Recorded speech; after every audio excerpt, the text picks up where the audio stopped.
My name is Hatem Rad, and I'm an emergency room doctor and a medical affairs specialist. Welcome. Today, we are going to dive deep into the single most valuable contribution of medical affairs, the art and science of translating real-world patient needs into medical strategy. This is where clinical insight leaves the bedside and begins to affect millions of lives, and it is the key difference between a successful medicine and a solution that misses the mark entirely. I'm not just going to give you a definition. I'm going to walk you through the entire strategic lifecycle, explaining exactly how we, as experts, take the chaos and urgency of the emergency room and transform it into a compliant, evidence-based roadmap for a pharmaceutical company. Before any medical strategy can be built, we must first understand the patient need. And trust me, the greatest truths about a disease are often found in the messy, unstructured reality of clinical practice, not in a perfect, controlled study. As a doctor in the emergency room, I didn't just see diagnoses. I saw the failure points of existing treatments. I saw the patient who couldn't keep up with a complicated drug schedule because their life was too complex. I saw the treatment that looked great in a trial, but completely failed when used on a frail, multi-sick patient who was not allowed in the study. This clinical observation is the starting line. It is our job in medical affairs to systematically capture these observations. We do this through three main avenues. The clinical journey gap. We look beyond just how effective a drug is. We ask, what are the true quality of life outcomes that patients really care about?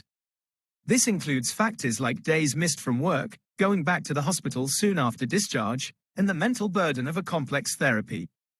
These vital factors are often not captured well in standard controlled clinical trials. Health system friction. We identify where the healthcare system itself breaks down. For example, if a drug is very effective but requires a special clinic that only one hospital in a region has, the need is not for a better drug, it's for a more accessible one. The voice of the key opinion leader. We work with expert physicians, the key opinion leaders, who confirm these real-world challenges. When many experts in different areas all raise the same issue about a drug's side effect or difficulty of use, we have identified a verified, critical patient need. Our initial strategic challenge is to take this casual, everyday observation and give it scientific structure. Once we have the raw need, medical affairs acts as the central translator.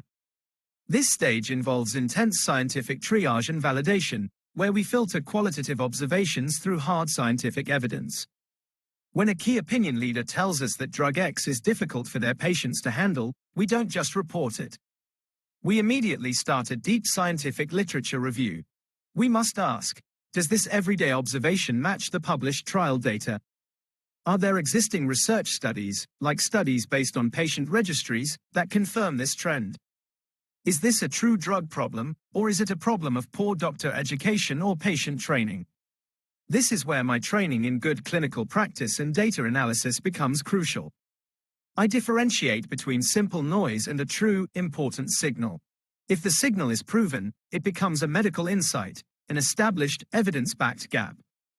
An insight is useless unless it is turned into a strategic narrative. We must answer the "so what" question. For example, the raw observation might be, patients with chronic illness struggle to take this medication 3 times a day. The strategic medical narrative becomes, the complexity of the current dosing schedule creates a significant barrier to patients taking their medicine correctly in the real world, leading directly to preventable emergency hospital visits. This suggests a strategic need for a once-daily version, which would not only improve patient outcomes but would also significantly reduce costly hospital resource usage. This process turns a simple clinical complaint into a business imperative based on patient well-being. Once the patient need is fully translated into a strategic narrative, medical affairs drives action across the entire product lifecycle through 3 main pillars: evidence, communication, and development. The first pillar is evidence generation strategy. This is the most measurable strategic output. We use the translated patient need to guide the next wave of research. We focus on generating real-world evidence to fill the gaps left by traditional randomized clinical trials. If the need is to understand a drug's effectiveness in older, sicker patients, who are usually excluded from trials, we initiate or support investigator-sponsored research, external studies run by academic centers, specifically targeting that fragile population. We also work with our health economics and outcomes research partners to launch patient registries to formally measure the quality of life metrics that matter most to patients, such as pain management or ability to return to work. The second pillar is key opinion leader engagement and education. Our translated insights form the basis of all our external scientific engagements. We provide our field teams with scientifically strong, non-promotional data to address the validated needs of doctors. If the need is for better education on managing a specific side effect, our teams create scientific educational materials that are checked for medical, legal, and regulatory compliance. We don't wait for doctors to ask. We proactively engage with key opinion leaders and other healthcare professionals to ensure the correct, safe, and most effective use of our medicine in their practices. We close the educational loop. The third pillar is input to product development and research. This is often the most significant impact. The continuous flow of real-world patient needs provides a vital, unbiased feedback loop to our internal scientists in research and development. If our data consistently shows a need for a less invasive way to take a drug or a drug combination to address multiple illnesses, medical affairs is the function that carries that scientifically proven patient voice to the senior leadership. We advocate for future research programs, new versions of the drug, or even entirely new drugs that specifically address the problems we saw in the emergency room, thereby influencing the company's long-term pipeline strategy. Finally, all of this work is connected to the ultimate goal: value. Our entire process is about maximizing value for the patient and the healthcare system.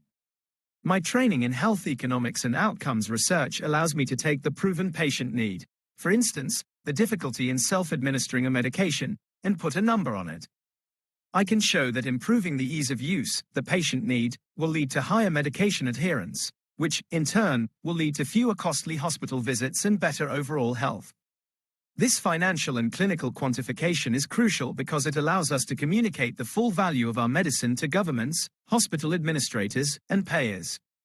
We show them that the medical strategy driven by patient needs is not just doing good, but is also smart financial strategy, proving that focusing on the patient is the fastest route to true market access and lasting success.